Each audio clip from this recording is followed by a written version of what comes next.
what do I care about? I care about my kids drinking clean water. So how do I get clean water? Okay, so clean water, we'll start right there. Fluoride has been pulled. Example of why it made it ethical. Your dentistry groupings are the ones who said, hey, listen, this is good for you. So now here's our health crisis. High levels of 4 milligrams per liter or more is too much fluoride in the water and highly concerning. The state of Florida didn't have any municipality. Nothing in the state of Florida went more than 0.7. All the studies by the National Institute of Safety and Health, by the CDC, all of them agreed nothing showed up as being a health concern. So then the last thing then is ethical. Fluoride could be considered a drug. Do I want to go ahead and receive something that I don't have a say in? So that's where the position came down. You may not want fluoride because it's a precursor of what else will you do to me if I allow you just to do something simple and easy like fluoride. If they want fluoride, go buy the toothpaste with fluoride, or go to the dentist with fluoride, and that's where we were at. Okay?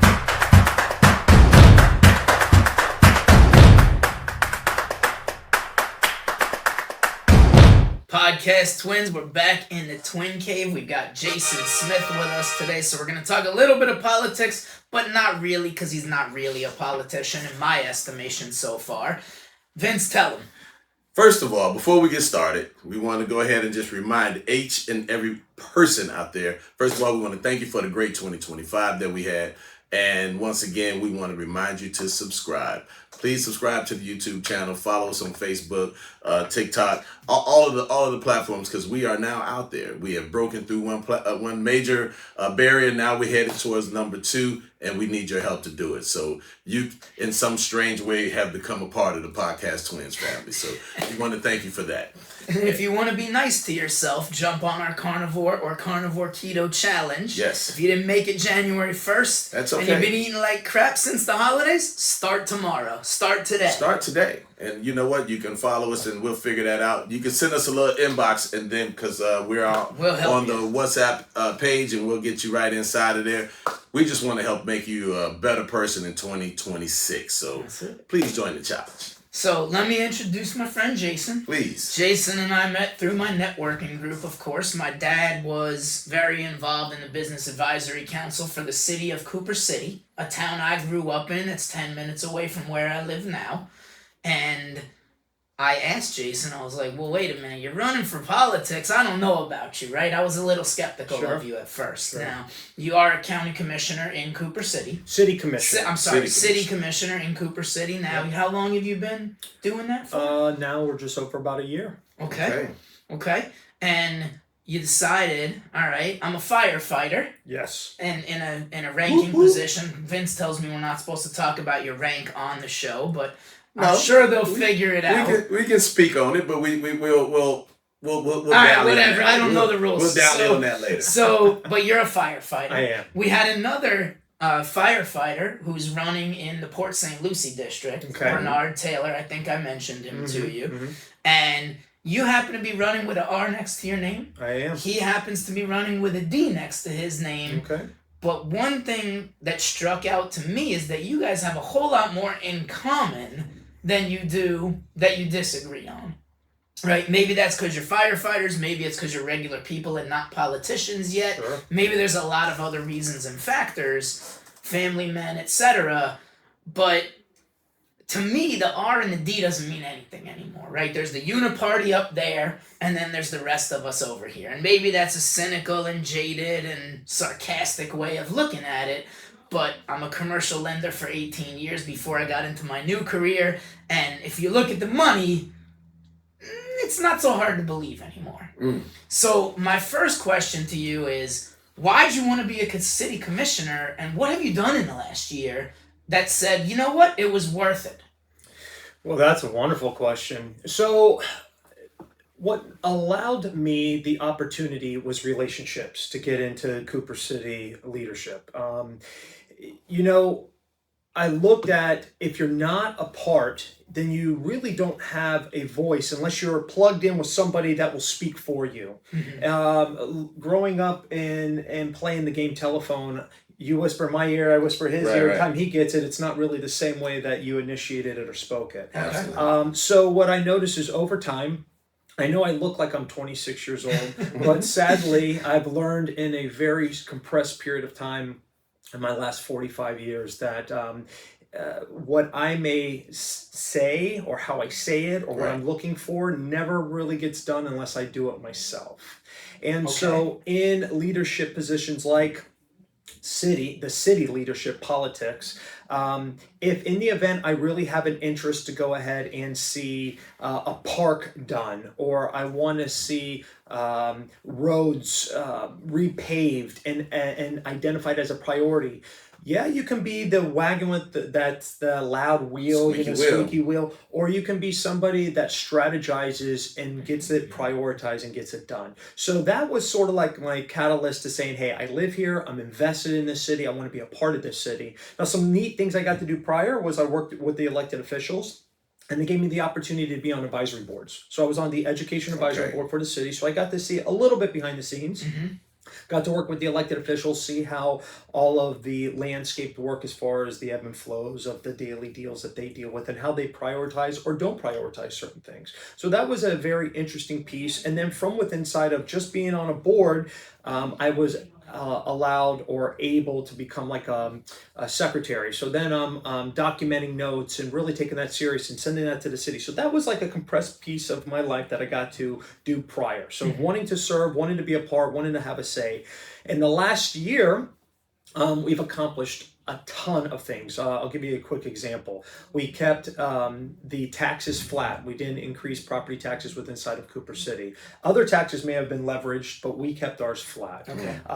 In addition to that, we were able to prioritize different infrastructure priorities, like an example could be underground sleeving of pipes that are going to allow us not to have sinkholes underneath constructions and roads. We were able to get to Tallahassee and prioritize with them sending money back so we could work on flooding concerns in different culverts inside of our city. Which matter when we have storms and things like this that create water retention. Right. So And our infrastructure is totally screwed up right now. It's from the 80s. we Right. got- So it's going to well, be that and we got 1,200, 1,100, 1,300 people net a day to Florida, and a good majority of those came to the Tri-County area. Sure. Specifically, we're in Broward County. Sure. We're talking about Broward County today. Right. You know, you live in Palm Beach, but you're our neighbor Yeah. to the north there. Well, I was in Broward for 18 years Of before course. I And came you up live there, in Broward so, because your yeah. G-Pips are here Yeah, and I'm you're here all- doing the show. So you're here. Yeah. But, so okay, and then my next question, and I don't want to dominate, I know Vince No, has go questions, ahead. No, but, go. You know, I asked Steve Stern, who Okay. you know, Yes. he came on to promote, On Par to promote his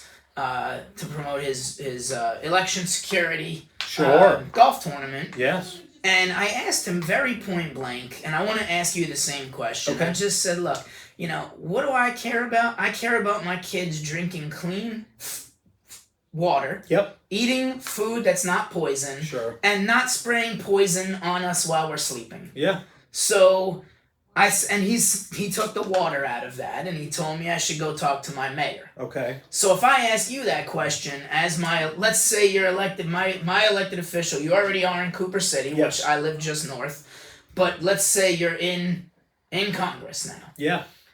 Is clean food, clean air, and clean water gonna be a priority? And how do I make it a priority? Because that's what I mean, 99.99%, unless they're profiting from poisoning our water, they're gonna agree that they want clean water. Sure. So how do I get clean water, Jason? So I want you to know I'm going to answer it exactly how you asked, but you got to pull back from the Congress level, and I'll be at the state level. Okay. So we do have some congressional ties of federal monies that will come into the state, and the state has to prioritize that money for its local areas, right? So answering your question, it's something that's a very relative, fair thing to ask. So first of all, it did happen in Cooper City as an elected official. I had plenty of residents saying, hey, I don't want my kid drinking fluoride water, as an example. Right. It was a big topic Right. in Tallahassee. Okay. And really, it did not come down to anything more than an ethical decision. And let me explain. Okay, so clean water, we'll start right there. Fluoride has been pulled. All right, so that's been pulled. But let me give you an example of why it made it ethical. Really, your dentistry groupings are the ones who said, hey, listen, this is good for you. You put it in the water. It actually helps with your enamel, and we highly suggest it. And therefore, whether you have financial posturing inside of your economic bracket or whether you're on the lower side, fluoride will help you with cavities and all these types of things, right? Mm-hmm. Well, the actual concern then is health concern. So now here's our health crisis. Well, if you have 4 milligrams per liter, okay, so the number 4, a whole number 4, they're saying, hey, high levels of 4 milligrams per liter or more is too much fluoride in the water and highly concerning. And Florida said, listen, if any place while fluoride was illegal is anywhere between like 1 to 1.5 to 2, anywhere in that bracket, you have to alert your community. Well, just give you an example. The state of Florida didn't have any municipality, any county government more than 0.7. It didn't even reach 1. That was at the highest side. At the highest, nothing in the state of Florida went more than 0.7.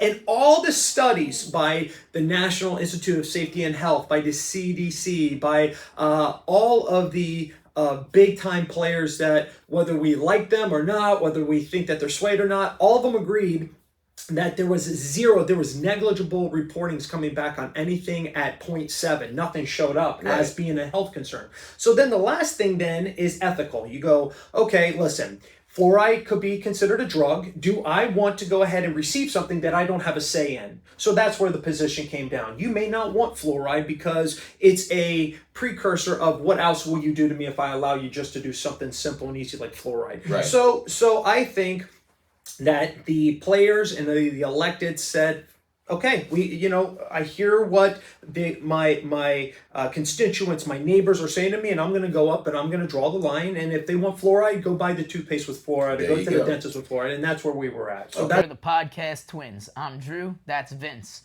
Gold and silver aren't just history; they're security. That's why we partner with Miles Franklin. And if you just call 952-929-7006 or email them at info@milesfranklin.com. Tell them that the podcast twin sent you. You'll get preferred pricing and you'll get very well taken care of by them. Real talk, real value, Miles Franklin. And I mean, that's good, right? Like if I have the choice of using fluoride or not, I think that's good, right? That's freedom. That's choice. However, the key word is choice. Well, however, what else is wrong with the water? Like, that's my problem with let's say government fixes a problem. They fix one piece of the problem, which in this case is fluoride, and that's good. But what about the high levels of estrogen that are in it? What about the high levels of heavy metals that are in it? What about the soil being destroyed? So that brings the, because water comes from underground, right? It's not a secret. So you can't just fix fluoride only and say, hey, we fixed the problem. That's not satisfying to me. So you're right. So for instance, we in the state of Florida, definitely within the Tri-County areas, use the Biscayne Aquifer down in Miami. And what happens is they utilize, it's a very deep well, that's where we get our fresh water from. The Army Corps of Engineers plays a big part into this, whether a lot of people know that or not. They deal with, they in North Florida, like in Port St. Lucie, are creating things that are going to affect us in Broward County to help with drainage, to help bring fresh water in. And what happens is there's a whole ecosystem, there's a whole, what I would call, protocol system that is happening at different levels in order to get the end result what you and I are looking for: clean water, available water, healthy, chemical free. But there is some form of, when you deal with well water, you're going to have sulfur, you're going to have these other elements and minerals that you can drink. Right. You can. But then there's predisposed outcomes from that. For instance, you could have severe diarrhea for a long period of time. You could your body may not be able to absorb without it being treated. So this is where each municipality, each county inside of our state, Florida, will have autonomy. Like, for instance, Cooper City has a waste and water management system, and they're responsible for clean water and disposable water. What's interesting is, we talk about drinking water. What about the water that is polluted that we need to get rid of? They have what's called deep well injections that go miles down past the aquifers. And one of my questions were, doesn't water eventually seep back up, and how does that work? And so people that have way more letters after their name and degrees, okay, have done studies way before I was born, and they identified that, hey, this type of mileage down into the Earth's atmosphere, this type of processing, by the time water comes back up into our water table for drinking, it's went through processes that ultimately start to purify it, and then as we abstract it from the earth and we run it through our filtering systems inside of these big multi-million dollar industrial plants that we've created, then we can then turn it back into like a reverse osmosis and allow it to be drinkable water. So it goes really deep. Meaning how deep this conversation goes. It's not a subsurface level. It really has a lot of pieces that allow, at the end of the day, for us to put water into that plastic non-BPA bottle. That is 100% No, non-BPA. I get it. And then I get notifications on social media from, we get our water in Davie from the city of Sunrise in a specific area that I live, and like, hey, we're chlorinating your water for the next 90 days. We're pouring chlorine into your water. Yeah. And it's like, and it smells horrible. You can't even forget about drinking it. Yeah. You can't even wash your hands with this stuff. It smells so bad. Yeah. So like, how do they get away with poisoning us on purpose? So there's different technology. For instance, they have what's called nano filtering systems.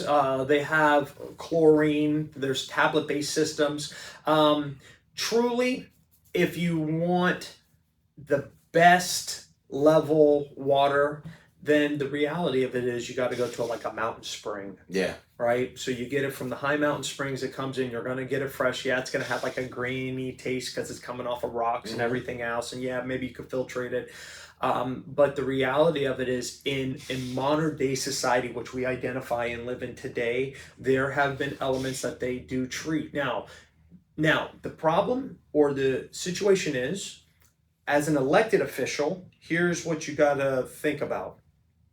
My background may be in computer science, it may be in real estate, I may be just a trust fund, or I may have a career, but it may not fall into water. It may not be into nano filtration technology. So when you send and you vote for somebody, they have to get with the subject matter experts and learn this, and then make decisions based on what that subject matter expert in that arena is telling them, and the individuals that got them into that opportunity, being the citizens, being the neighbors that voted for them. So the voter has a concern and a frustration and a desire. The plant operator that's telling you when they went to school and when got their master's and their doctorate degrees and they're doing all this, they're telling you why they have to do it. And then you have to sit at the table and say, what do we do?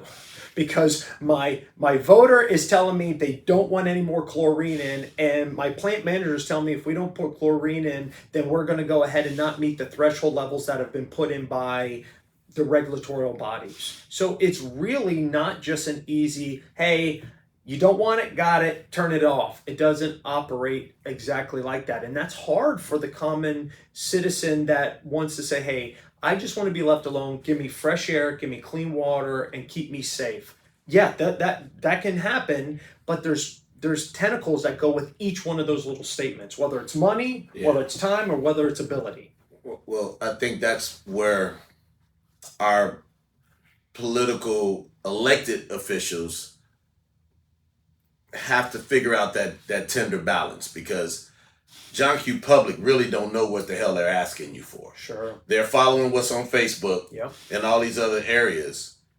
But how do you disseminate that information back out to the public without making John Q. Public, who really don't know a damn thing, but you don't want to make them feel like they don't know a damn thing? How do you educate them and keep them happy, but at the same time tell them about these regulatory effects? Because we know that the type of water that we get is very important, not only for drinking, but for the other usages in which we do. You go to different parts of right here in Broward County, even in fire behavior, it's gonna the type of water you get is gonna work different.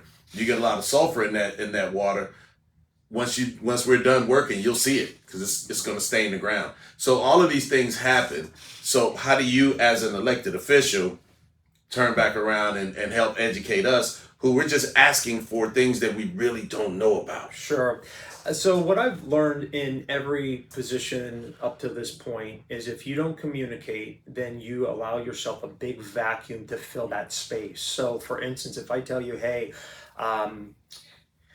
you have a concern with water, we're going to focus on that, and I just leave it like that, and I don't follow back up with you, that's my fault. And what ends up happening is it becomes, if it doesn't become a priority of that elected official, if it doesn't become a priority of you as a parent, if it doesn't become a priority of you as a business owner, and you tell your team what's going on, or you tell them the expectations, or you tell them what the ending net month needs to be, or where you're headed, then ultimately, Cosmo Magazine says it first. The number one failure in a relationship is communication. Absolutely. So what ends up happening, and I don't read Cosmo, but I think that's a great quote. That's it. We got it on film. That's it. Cosmo Magazine. So what ends up happening is you got to communicate. And a lot of people, what I've noticed, don't like doing this, don't like talking. They don't. Because either it's pushback and they're concerned, or they don't know enough about it to be able to say, I hear what you're saying, but understand this. Now, this part is what becomes unique. We're in now a time that I think we all can relate to, that if you want to know something about anything, you can essentially, we used to say Google it, but now you can Chat GPT it, right. You can Gronk it, you can do whatever, right? So the real question is what information you're being fed back, is that legitimate? It may just give you the answer, because I believe myself, we're in a society of I want to know and I want to know now. So now you get now. But does now really tell you what it takes to have given that answer? For instance, hey, I want clean water. You can get clean water. You just have to do this, this, and this, and gives you like the recipe for perfection of getting that clean water. But in order to do that, it's not telling you that you've got to go through state and federal law changes in order to make that happen. And when you do, what is the precursor of what you just did? To untie something that has been going on, whether it's right or wrong, for the last 10, 20, 30 years.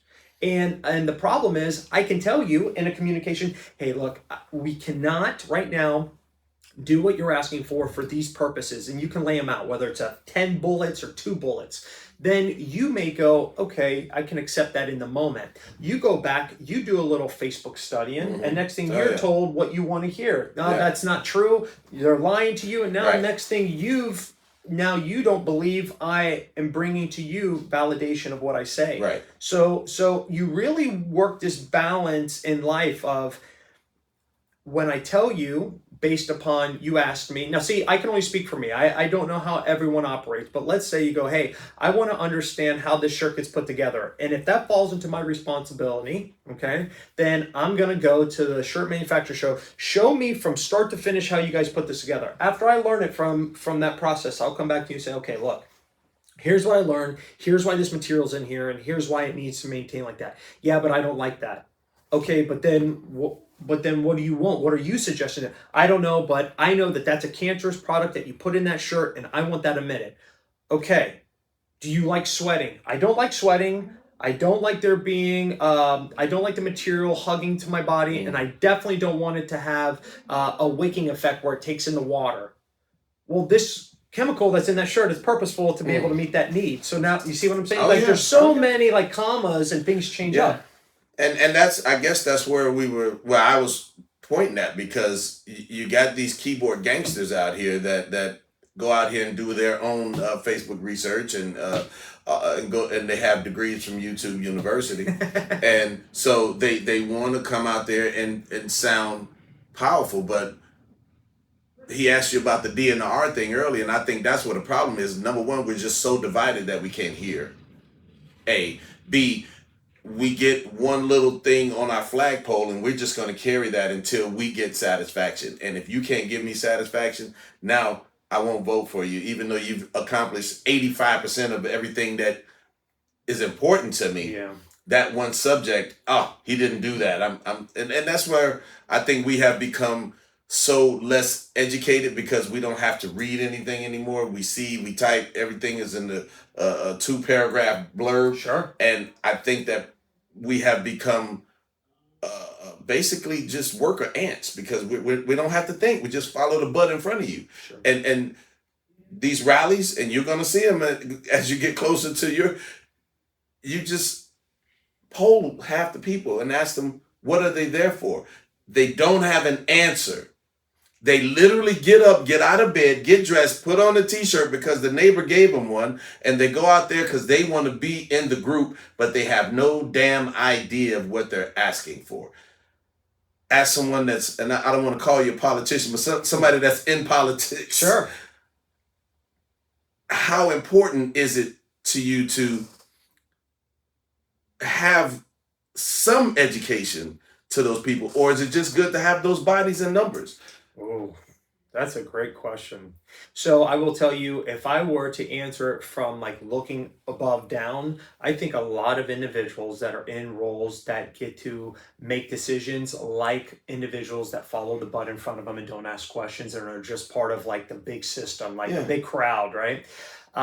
If you want to be effective and you want to give knowledge and bring people up, you have to spend time with them and give information. What I've recognized is that can become exhausting, and it can definitely take a lot of your time. But I ask myself, and I would ask whoever's listening, and I would ask any politician, isn't that why you got involved though?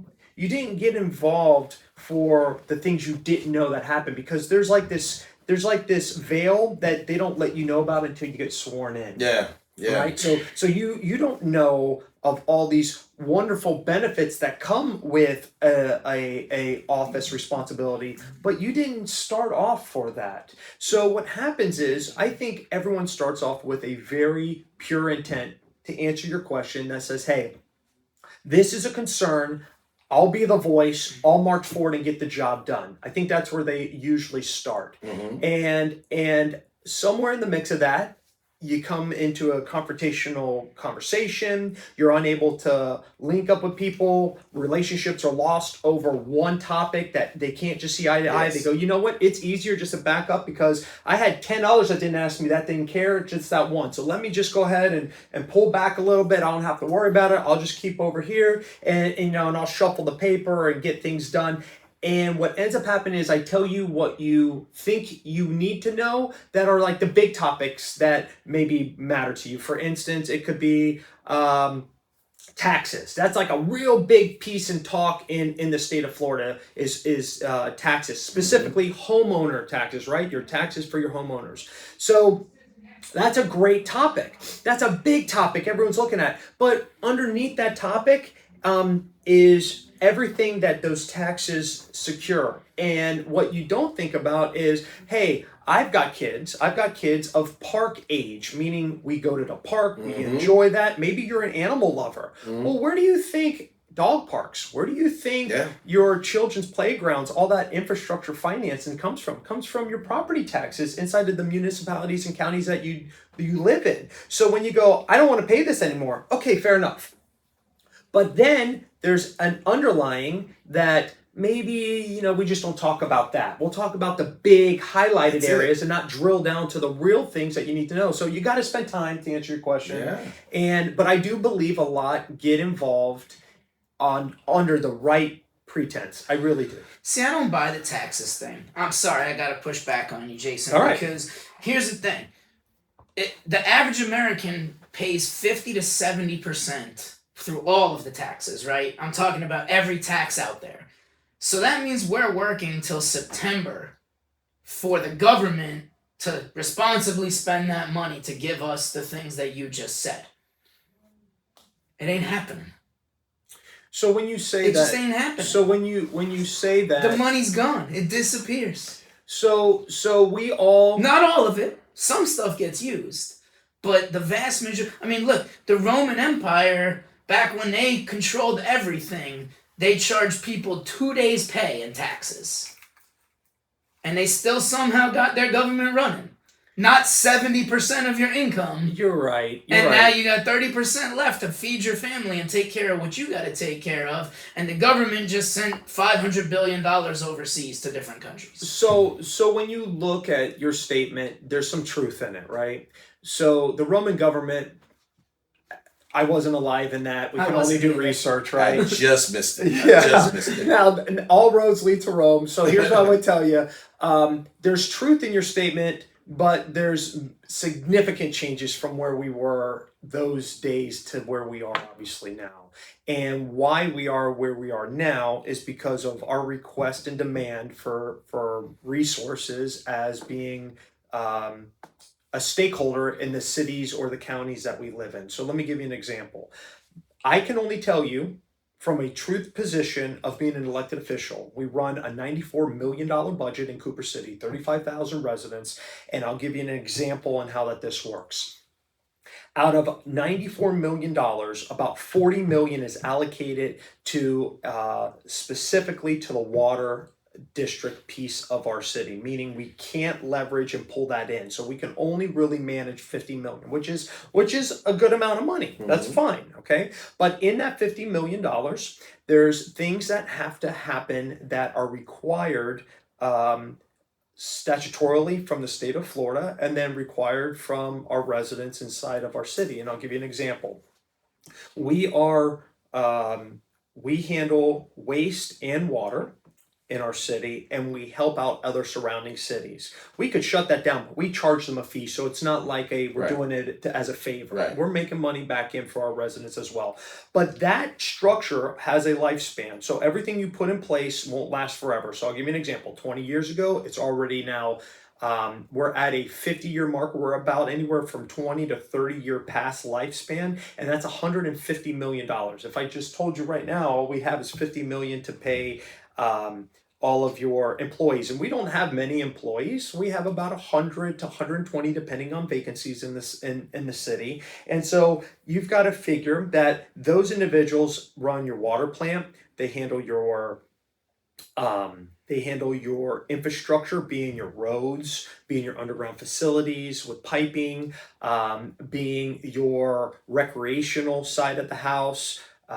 So as you start to look at and branch this off to see what the dollar amount covers, it public safety, which handles police and fire, that's the public safety piece inside of Cooper City. They contract services, okay, for that through the Broward Sheriff's Office. In contracting that alone, the payment is anywhere between 30 million for the year and tips a little bit past that. So if I tell you we have 50 million and now 30 million is in public safety, now we only got 20 million. So now when you start looking and going, hey, we want to see, and I didn't even tell you the replacement, we got to spend $150 million. Right. Well, now I got 20 million. Obviously, I'm not covering that, and I got to do it in phases. So you got to phase in different parts of that wastewater, because when you flush your toilet, you need to make sure water goes down. You can't have obviously feces rise up or into the drinking water or everything else, because we've got a whole nother issue with public health.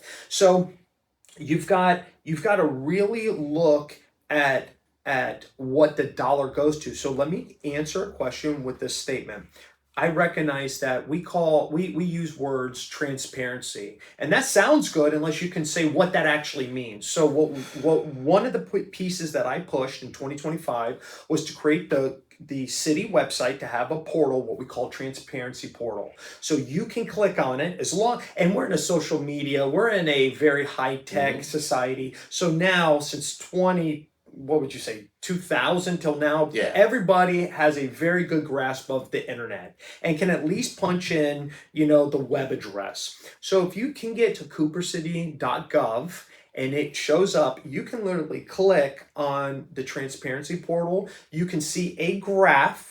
You can see not only a color graph, a 3D model, you can see exactly where your numbers are going, how much and what the percentage is over the budget. You can see what you spend in, let's just say recreation, which has to do with parks and all those types of pieces, all the way to public safety and anything in between.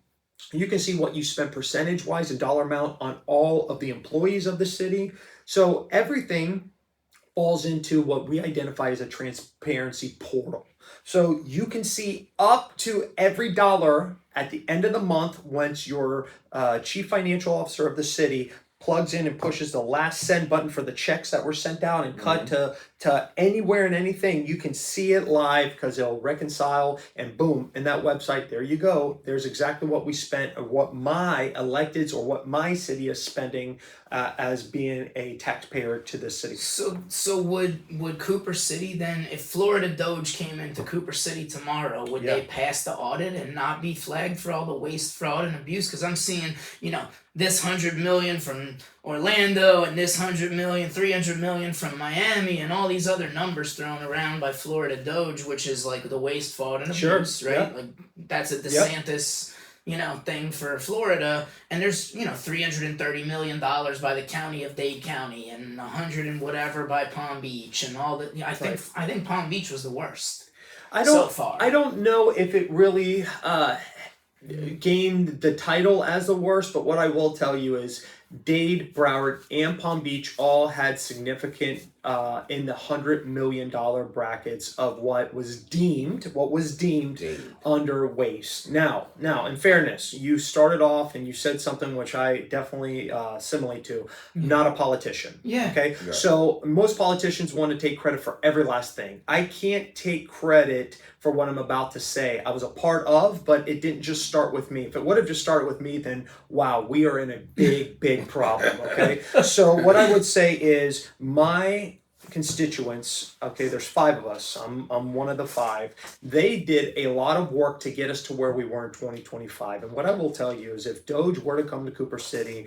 I think every resident would be very proud to see that there is minimal. Now, waste is a nice word, and you can identify that spending money on a holiday brunch is waste, where you may see it as a value, right? So I know that sometimes that word can expand and contrast based on who's looking at what it is, but I would say overwhelmingly there would be a positive outcome in saying that we as a city early doged ourselves coming into 2025. So when it was really a big thing, we were already ahead of the curve. That's good.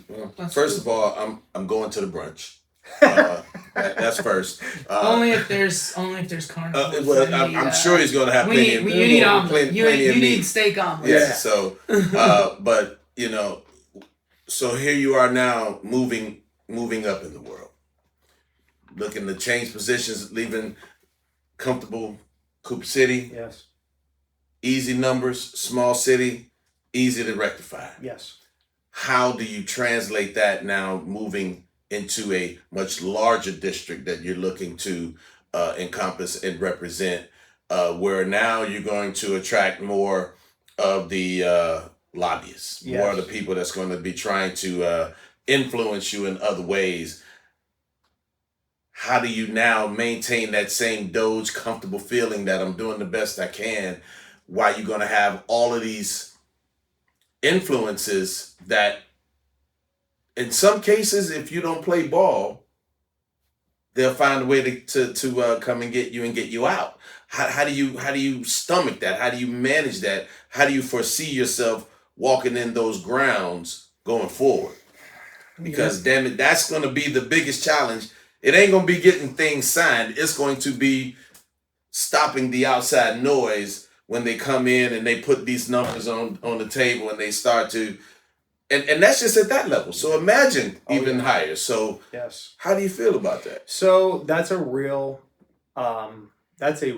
reality in this role. And if you want, so the max amount of time, we have term limits in Florida, so the max amount of time the position of a House of Representative can have is 8 years. You do 4 2-year terms. So every 2 years you're going again for re-election. So I would say this, not being a politician, and over the years we've given the poor term politician a bad name, but it's sometimes earned it. You're right. Sometimes it has earned it, right? I'm glad you said that. All right. So sometimes the people in that have earned it. And to answer your question, but to go back to say DNR, I truly have always believed this, and it's not really a statement of feel good. It's a reality. It's not about party, it's about person. Because you could have an individual that's a D, an I, or an R, and they are just amazing individuals, and they're going to get the job done. They're not only task-oriented, they're strategic, and they can implement every need at the table. Not everyone has that gift. Now, maybe I think I have that gift. I guess we'll see. But you are exactly right. I'm going to get to Tallahassee, and there's going to be special interest groups that are going to look to lobby or sway votes. So what happens is there's 120 House of Representatives. There are 40 senators. So at the 120 of us, there's 62 that are going to have to be swayed in order to get the ball across the line, in order to get the objective to seen on the floor. That's not an easy feat. So that means that there's going to have to be compromise. Now, a lot of people don't like the word compromise, but in everything, there's a little bit of it. Now, I'm going to have to be able to look at myself in the mirror, put my head on the pillow, and look to 185,000 voters that are within that the district that I'm going to be at, District 102, with inside of the municipals, the cities that I'm going to represent, okay, which are from Sunrise all the way to Pines. So in that compressed area, Davie, Plantation, Sunrise, Cooper City, Southwest Ranches, Pembroke Pines, all of those areas, I'm going to have to be able to look and tell them, hey, this is what's coming down and here's what's happening and here is why. And if the why is, Jason, how come you voted for a particular street to get underground construction, yet you didn't handle the one in our community that has potholes that absolutely is atrocious? The answer may be I had to compromise to get the larger dollar amount done, but they were going to vote for me on the next go round to be able to get the city lines completed. But in order to be able to get that support, I had to show support and put my initial desire on hold. And that's hard for some voters or individuals that support you to accept, but that is a reality in where we're headed. Now, the compromise piece is, will there be something that the party is asking me to do that I can't agree with? And I will tell you, because I don't consider myself a career politician, then I'm going to, at the end of the day, I'm staying grounded by my beliefs. I'm staying grounded by why I started this. And to be honest with you, I don't know what benefits, true, real financial benefits come inside of this office, but that's not why I've decided to run. I decided to run because the voice of not only being a city leader, so I go to Tallahassee and tell the individuals that are running in my role, hey, this is what I need to bring back to my city residents. And when that falls flat and when there's no interest, that means I've got to take tax money to fill the void outside of being able to receive money from the state to ease that financial woe. And when you don't have a champion that's willing to speak, then it is going to have big effects. And that's why I'm going there. And you may recognize that I only get one term. And it may be because I cannot vote down party lines on topics. And you know what? As a voter, when I come back and I speak at the commission meetings and Plantation and town meetings in Davie, because Davie's not a city, it's a town. Okay. You should know that, Yeah. right? Okay. You live in Davie. All right. Right? Or if I speak to Sunrise, the city of Sunrise, and I speak, and they'll give me the opportunity to speak to their city, and I say, hey, this is what's going on, and I couldn't vote for this. They're going to have questions, I'm sure, or they're going to have frustrations. And maybe I don't get reelected, maybe that's why, because I couldn't follow down ethically, but it falls into that line. Before you don't get reelected, Yeah. potentially, let's talk about getting elected in Sure. the first place. I mean, Well, I'm going to reiterate the point you made earlier at the top of the show. If you go back and rewatch the Bernard Taylor episode, when my brother here says that they got a lot more in common, even though one carries a D, one carries an R, you'll be able to almost run those two shows parallel. yeah, he said Off the of same off of the exact last thing almost, 5 yeah. or 6 minutes of this conversation. Yeah. Go back. I challenge you guys to do that. And that's why we wanted to make sure that we had, I hate these two words, fair and balanced. Y'all know I hate that. Anyway, I wanted to make sure that we had both sides represented because, and again, the one thing that they do have in common is they're not career politicians and they're firefighters. They're today not part of the Uniparty. Right. Let's say. That's what I'm saying. Right. At this Today, they're not part of the at this Uniparty. point going into this thing, and I want, before you jump there, Go I wanted ahead. to say No, go ahead. how much does having a career outside of politics in our illustrious fire service, does that give you more or less huevos, balls to go into this world and be like, look, I'm not going to, go against my values. I'm not going to, because I'm not going to be broke if I don't get it done. Right. So you're right. That's exactly right. Having a career and not necessarily feeling that you need to accomplish a title is a big deal. And ultimately, when we took an oath, I took an oath over 23 years ago, and that oath is to serve the community. And then not only do you say it, but then you have to do it. And for 23 years, you don't stay in a career in service unless that you're going to live it. And day in, day out for 23 years within Broward County, I've not only answered the call in the community, local community or far, but it's provided me that servanthood, because there's things that you do outside of the normal day. I love going to a bank and having the bank financial manager or tailor provide the service that I need rendered for that time frame. But the job that I've done for the last 23 years has truly been going into people's worst days and changing that atmosphere to be a positive. And it's been from various deals. Now, a positive doesn't mean you always get every life back, but maybe it's being that ear for that family that just lost their loved one. Or it could be bringing pulses back to that child who drowned. It could be taking someone out of a car and essentially giving closure to that family in that time frame, and getting them, for instance, certain pieces like a necklace or something that really mattered to them, knowing that their loved one's gone. I mean, there's such a wide range. And then it goes into the animal lovers. I mean, we have gotten calls for birds and cats and different animals in need, ducks and drains. Ducks and drains. Right? I had 4 the other day. Anyway. So I think it does matter. Yeah, and I think that that's going to give you the backing to resist the temptation of being swayed into something that you know is wrong, but it's going to give you a benefit. Sure. And for me, and he knows, that's my biggest thing about the whole political arena, which is why I'm very careful who I call a politician and who I say someone who works in politics. Because a politician is going to do what a politician has to do. He's going to eat it. He's going to make it look good on camera, but he's going to provide the people dog shit. There's no other way to put it. Mm-hmm. And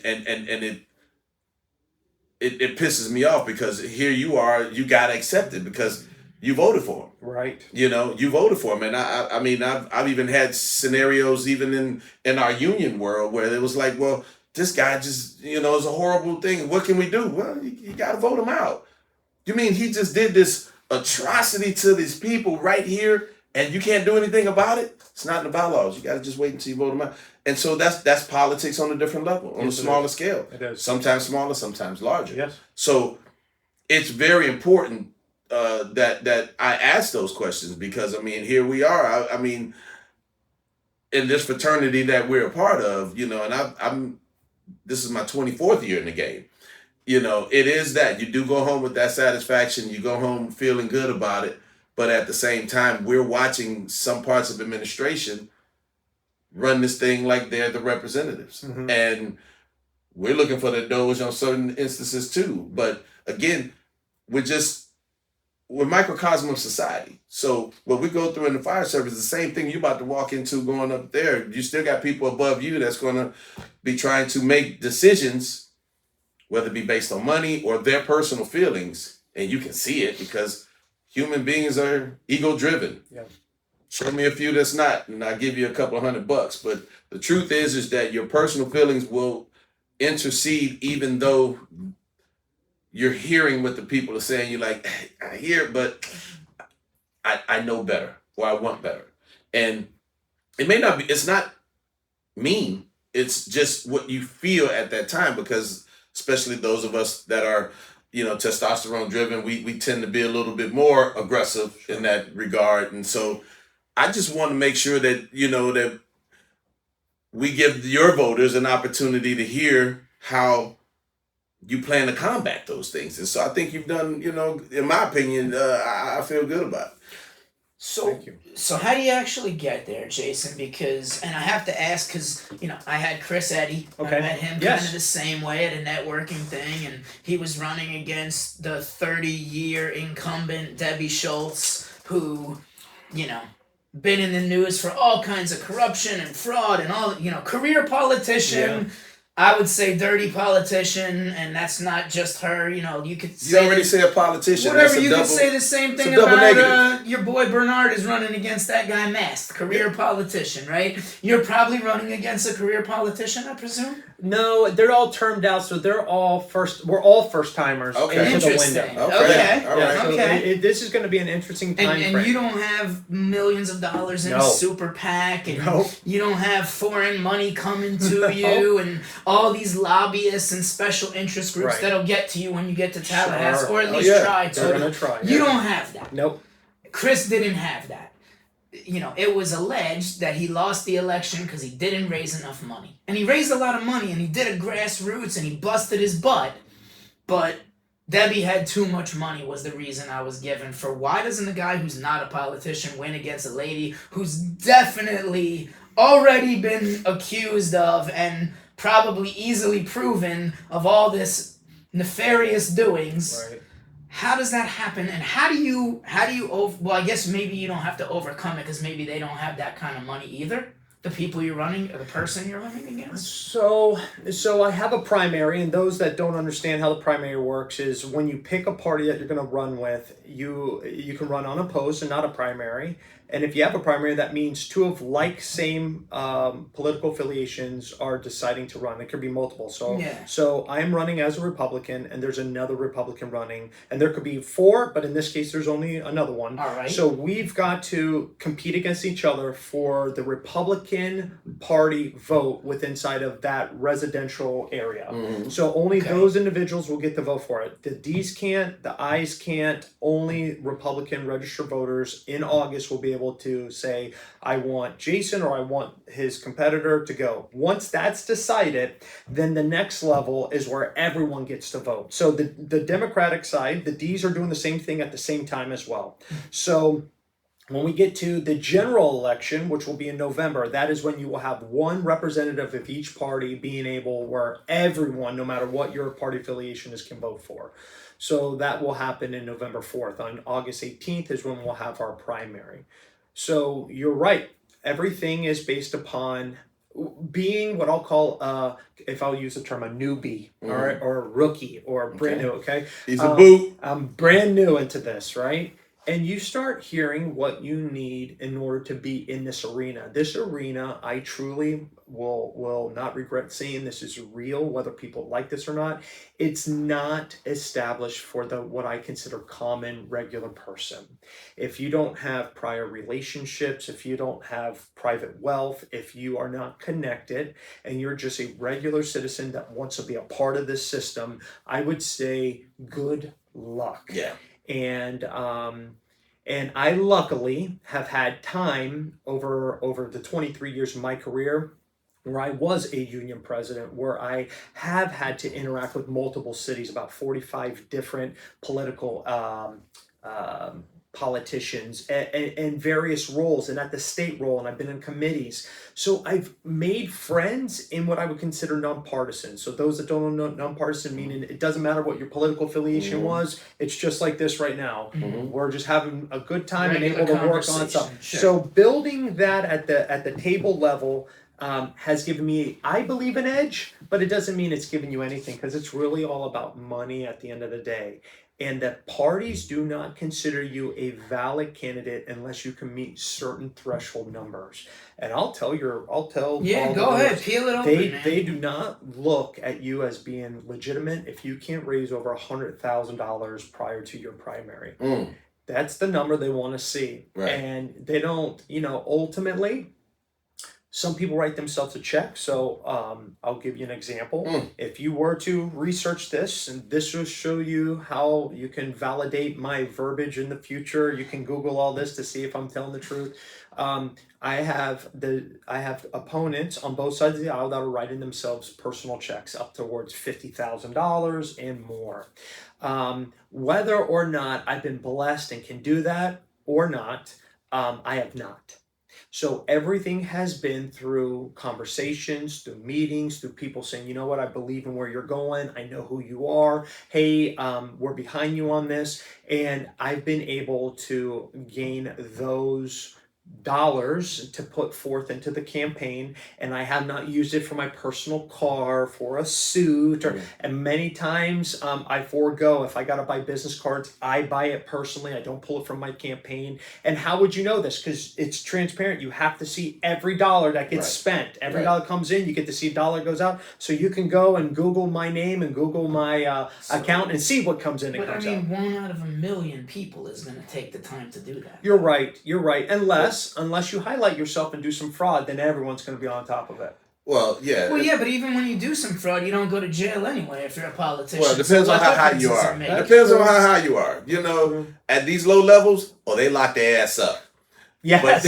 Yes. But when you get to higher levels, then you get, slaps on the wrist and it goes away. Yeah. Well, you actually just answered one of my 2 questions I had for you is, why in the hell would you do this? That was my next one.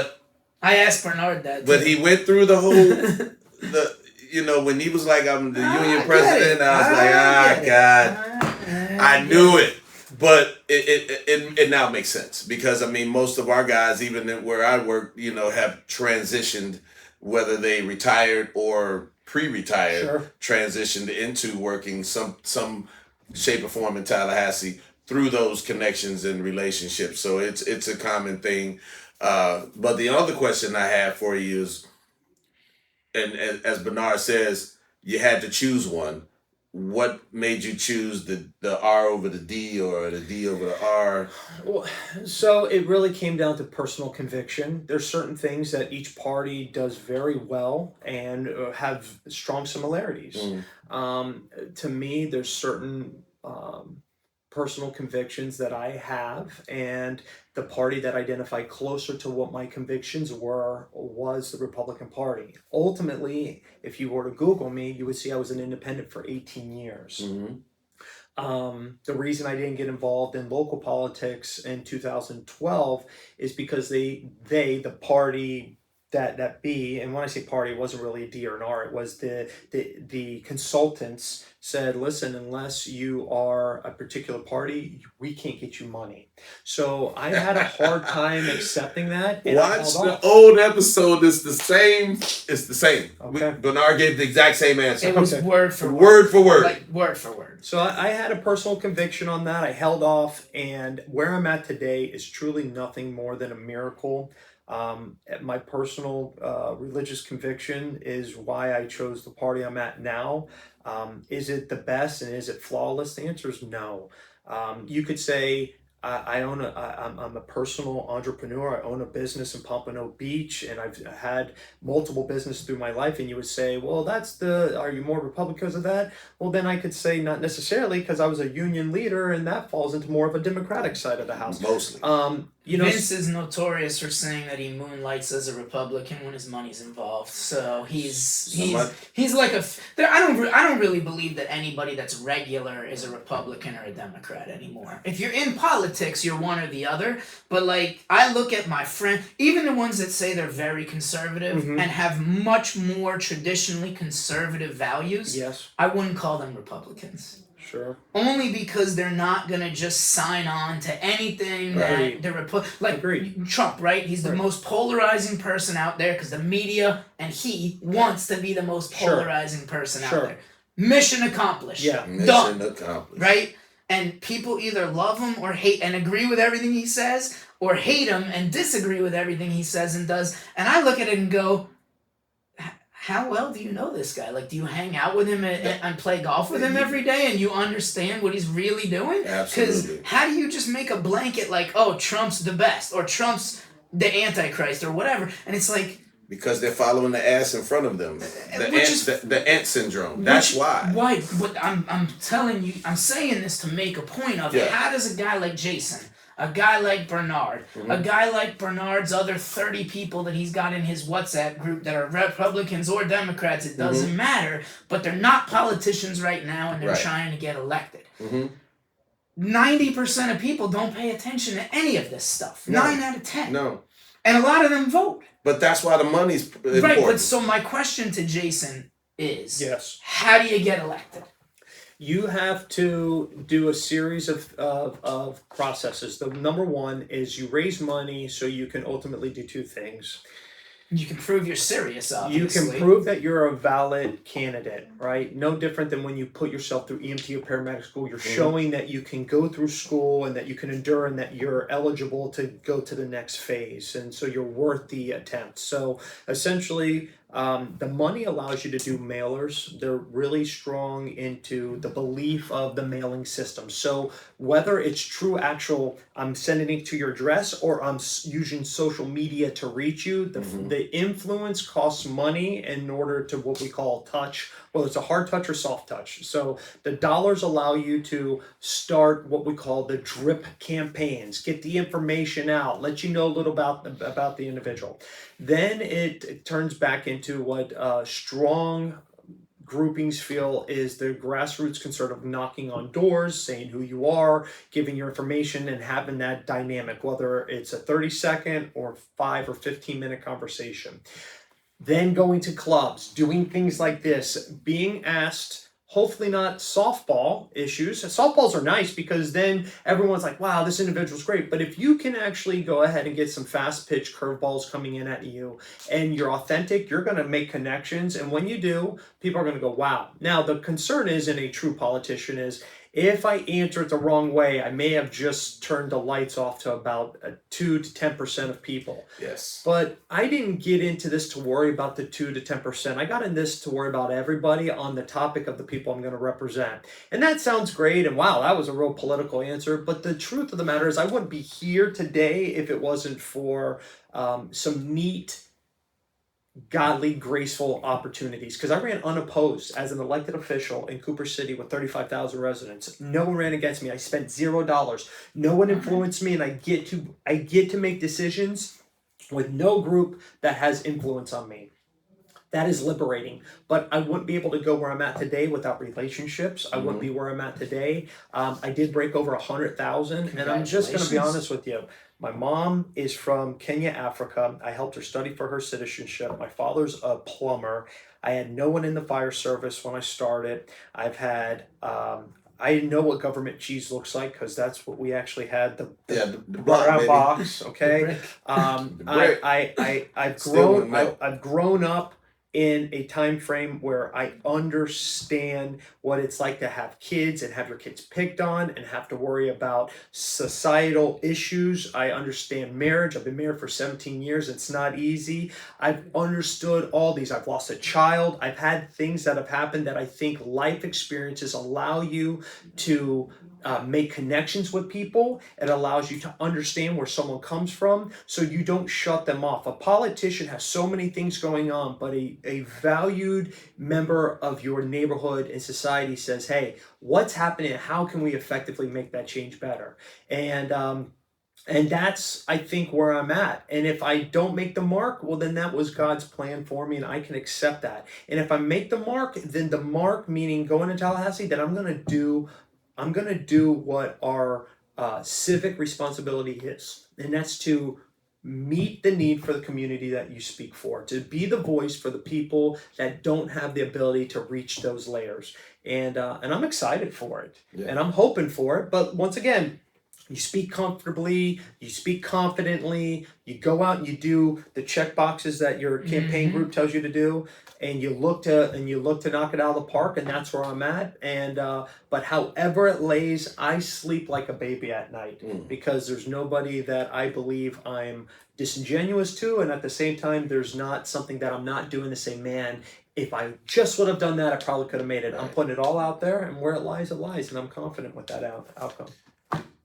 I can't beat that ball. I got one last one. All right. So if you're a bookmaker in Las Vegas right now, Okay. what do you rate yourself at odds wise to win this thing? Overall, or you want two different areas? I want you, Jason Smith, Okay. not the bookmaker. Yes. I think you have to go in thinking you have 100% chance. You hope so. Now, if you're an actual bookmaker in Yeah. Las Vegas and you want betting on both sides of the line, because that's how Vegas makes money. That Okay. is- We talked about that in our Vegas episode. Okay. Where do you land? I take the whole thing by margin. It's not going to be a blowout, but it'll be a victory for the Republican Party because it's who I'm representing, but it's going to be a win for Jason Paul Smith. I don't know if it's going to be within 2 to 5%, but we take it. The season and the temperament and the vibe is available right now, or else I don't think Tallahassee nor anyone in Broward County be even interested to talk to me because it's such a stronghold to a one-party system. Mhm. But I do believe that the timing is now. I believe that I have friends on all sides of the aisle, so I need to get out of the primary. And when I get out of the primary, I have friends, no matter what their political affiliation is, and they know what I'm bringing to the table, and I have their vote. So I think at that point, it's mine. Okay. So Vegas, Smith up by 2. Okay. Okay, all right. All win, right. Win is a win. Win's Now, a win. now, personally, I have a question. Okay. Being as though that, as you previously stated, being the union president, it's historically been a Democratic situation as far as I'd probably say 90-10. Yeah, Would you say I that? would agree. About 90-10.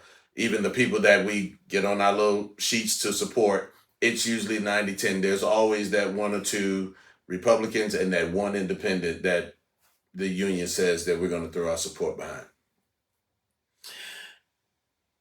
You're now in this position. You've won. Okay. You got the 5%. You blew it out. Okay. You're in. How do you make sure that the future of our brothers and sisters, the people that are coming into this game, into your current department, my current department, how do you make sure that we, as a brand new person, can afford to live in the area in which we serve? That's a huge problem that we have in our business. Is the first 5 years you're working in this game, most of our people cannot afford to live where they work. Is that a concern? And if that's something that you can address? It's not only a concern, it's it has to be a priority. So 8 years ago, I looked in Broward County and I was watching the trends that were happening, and I asked the question in that county, and I said, what do we do for individuals that can no longer afford and or live in the county that they render services to? And there was only one municipality at that time frame, Pembroke Pines, that actually was talking about what they may need to do in creating some form of housing in a particular zone or area inside their city that maybe they can make available to their employees or first responders and that type of stuff. Saying that, I've not seen anything really being looked at on a tri-county level, much less in a county level. So what I would tell you is right now, the topic is affordability. And affordability, let's look at homes. So with homes, there's things that we need to do.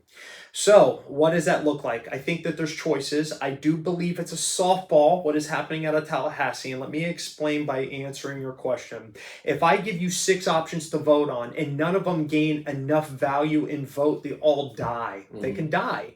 So that means it was a great idea, but nothing ended up happening. Everything's status quo. And what that may do is allow the legislators to see what was interest to go back and write law to make changes, but that still hurts our grandparents or our parents, people on fixed incomes, people that can't make any more money. So I'm going to answer your question for the genre of fire rescue and emergency services personnel, but I'm going to work it backwards. And here's what I believe. When somebody in that service retires, essentially, not everyone's afforded a cost of living assessment. So they may be on a flat dollar amount that they're going to have to live on. Thanks, Rick Scott. We got from 2011, which we're going to work on as well. We're going to work with all of our partners.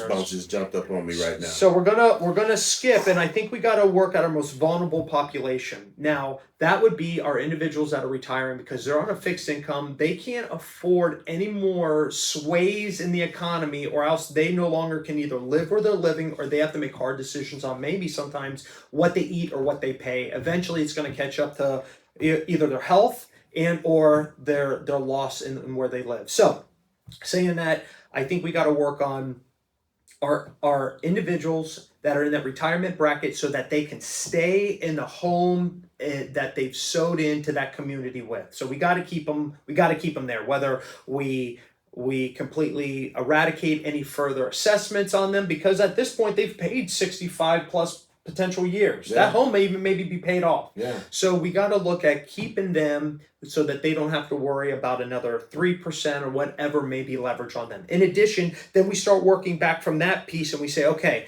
now we've protected our vulnerable population. Now let's start talking about the workforce. How do we go ahead and hit the middle group and the beginning group? Because if the beginning group has to live 15 hours away in order to be able to work in a very economic fair salary area, but yet because of that economic fair salary, they can't buy a home, and so they're that 15 hours away. We got to figure out, if they become residents and not renters, how do we facilitate either loans? How do we facilitate homestead? How do we facilitate flat dollar amounts that allow them to live in that area that they render service, at least within square miles. We got to be fair to say, okay, listen, Palm Beach County, Broward County, yeah, maybe you don't live within that 30 or 40 square mile, but we don't need you 15 hours away. Right. All right. So then you hit the beginning group, and then you hit the group that's actually there. Now, a lot of people over a period of time get to go ahead and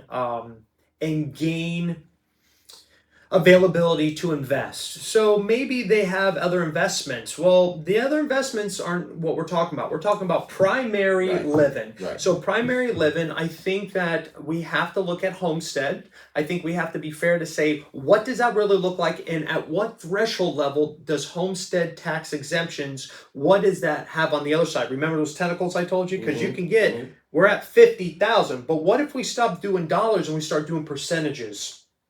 And what if that percentage, because of compounding, eventually puts you into a position that eventually when you're 65, it null and voids out because you've been able to acquire these savings to, well, now that saving is significant a much where, I don't know, I would like to see it where that they can live without worrying about it, but maybe it's that percentage equals out to $300 or $500 for the year type of assessment, which would cover, in theory, a 911 service provider, or maybe that infrastructure underground facility for your street or piping. But either way, I think that is the piece that has to be looked on. Now, there's a lot smarter people than I that have run numbers and look at what that looks like. And if Palm Beach County specifically is going to become, instead of Silicon Valley, it's going to become the ocean front for all of financial services that are coming, it's only going to increase the value where what I consider normal people can't live there if they're not already in there, right?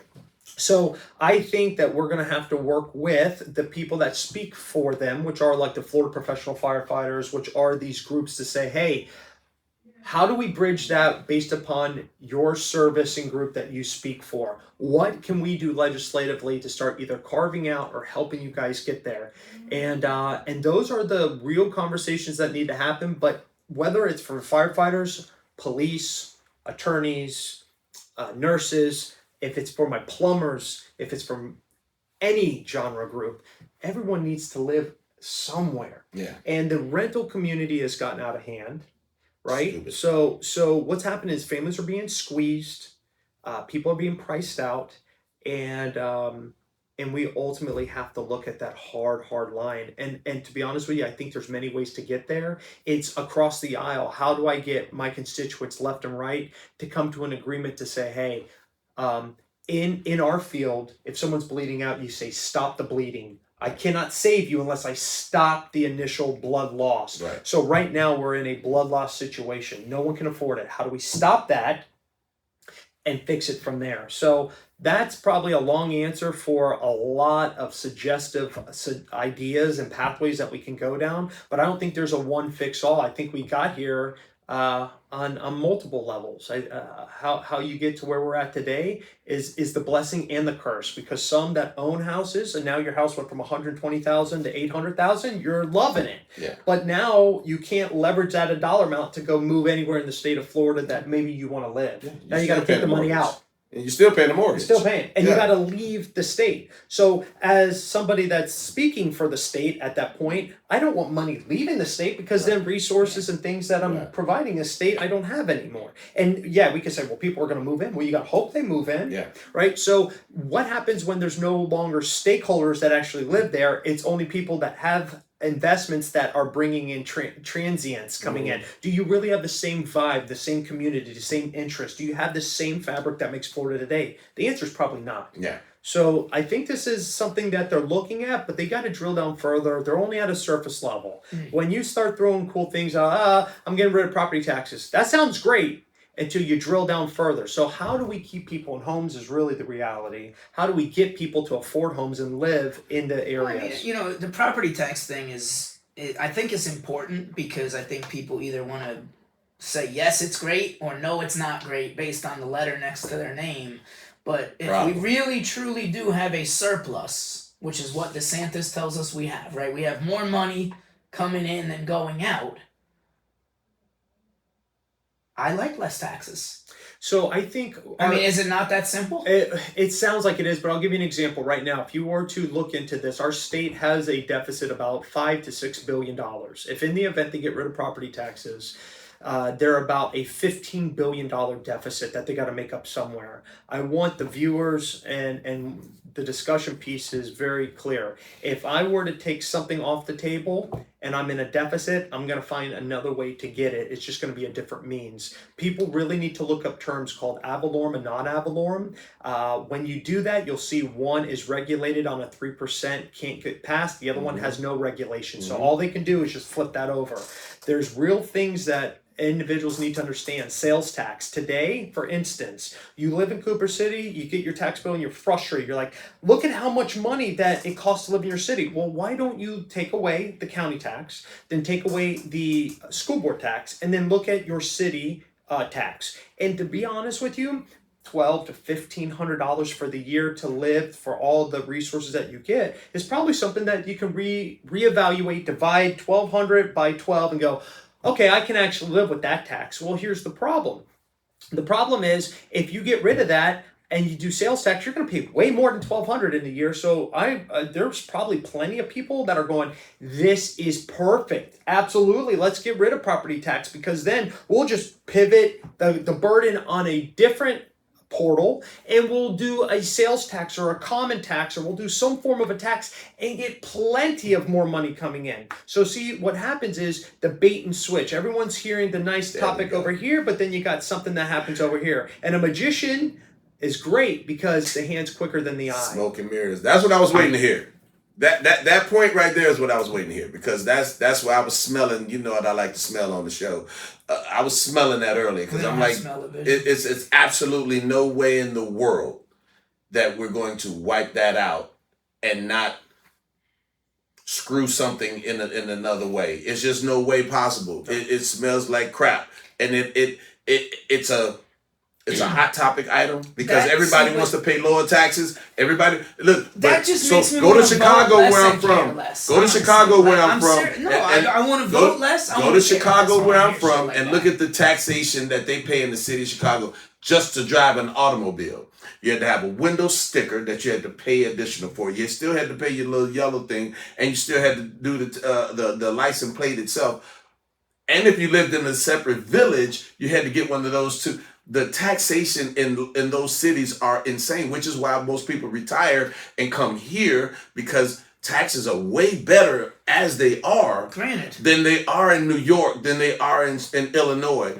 Trust me on that. But why don't they just come here and work too? We got no state income tax. Well, they come in here retired, so they're going to come here and do that. No, but I'm saying all their income, they could have paid state there's income. A lot of people coming down here. They come down here, but the problem is they can't live. No, I get Where they going to live? They come down here, and the wages don't match what they were making up there. Now, if they can come down here and work from home and bring those wages down here, then they could afford to pay. But man, a 2-2 right now is going to cost you over $3,000 a month to rent. Right. A 2-2, $3,000 a month to rent. Andrew, I would say the one concern is what you say, and you're probably being fair. But when you hear stuff like that, it frustrates you, and you say, "Hey, I want to engage less, and don't even vote." Yeah. But remember, your civic duty, right? Your benefit of being a United States American citizen gives you the ability in the state of Florida to say, "Yeah, I don't like that, and I'm going to search for somebody I can believe in." Now, maybe that vote falls flat. Maybe the person that you're 100% on board with doesn't make it to the next level. But it's at least your ability to know you didn't fall flat for your kids, for your family, for your personal self. When you hear frustrating things, because see, this is the example. Sometimes people don't want to know really what happens when the shower curtain opens up. You're surprised. You're like, oh my goodness. And your breath is taken and you weren't expecting what you're seeing. And that's the truth. And for someone to believe that any state or any city or any county will walk away, and in this case, the state, from maybe a $15 billion deficit, you can't walk away from that because you can't make that up any other way. So you're going to have to create another portal to make it happen. Now, we don't like that, but that's the truth. So what we have to do is get involved. Because the people that get involved are the people that will create, that's the squeaky wheel. Then they touch base with people that you put into the position of power, but that's not even fair. This isn't power. The power is with you because you can take me in, you can pull me out. If there's enough votes, that's exactly what happens. And what the person is in my role is I become your bridge. I become your voice to be able to say, well, my people back home need this. And when there's enough of that happening, then everything that your concern is or becomes, ties it together. All right. I mean, I'll go vote. I'm just not happy about it, I guess. I don't know what to tell you. Hey, it's just like my normal diet, 85-15. As long as you're getting 85% of what you need, the 15% is bullshit. It's always going to be that way. We can never be 100% happy, but at the same time, if we can be healthy enough to live, because my job is to wake up and put my feet on top of the dirt as long as I can. I'm not going to speak about the rich guy dude, but anyway, he ruined part of that for us. We'll talk about that in another episode. But I'm very happy that you made it out, my brother. Appreciate you coming by, man. It was a pleasure to have you. Not just asking for softball questions. No. We wanted to make this fun and a learning experience. Sure. Because I like to think of us as most of the people, right? Yeah. We're just doing our thing, taking care of our family, our close friends, our business. And, the rest is, okay, yeah, we see the social media clips, the algorithms want to feed us the same thing over and over, Sure. but I learned a little bit, so I appreciate it. Absolutely. So we'll put your links in the comments. Thank you. And, good luck with the race, Jason. Thank you. I appreciate that very All much. right. Get a good look at that. Now go ahead. Podcast twins are out. See you Podcast next twins week. out. Peace.